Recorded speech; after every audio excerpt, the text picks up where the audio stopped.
Rohit, ACWA is a very acquisitive company, as we've heard in the panel.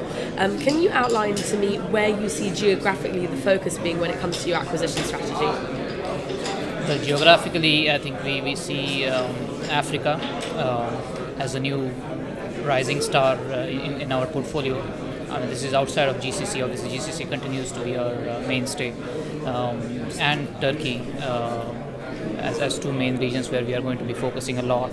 Africa we see majorly as commodity driven, so there are two models that we are going to pursue there.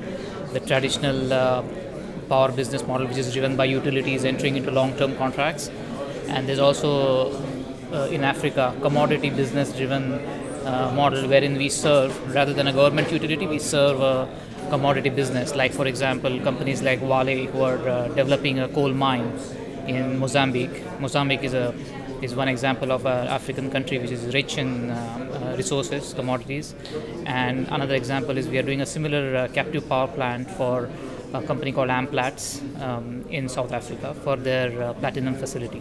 So we see a lot of those coming up, and generally Africa is going to throw up a lot of opportunities.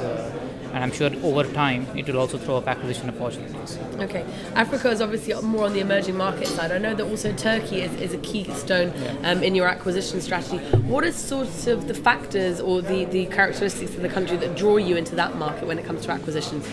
I think it's just that the size of the market is a decent one. It's big, but it's not so big that it is. It's interesting for us to play in that market. The regulatory environment is good. There's a lot of demand and a growing market.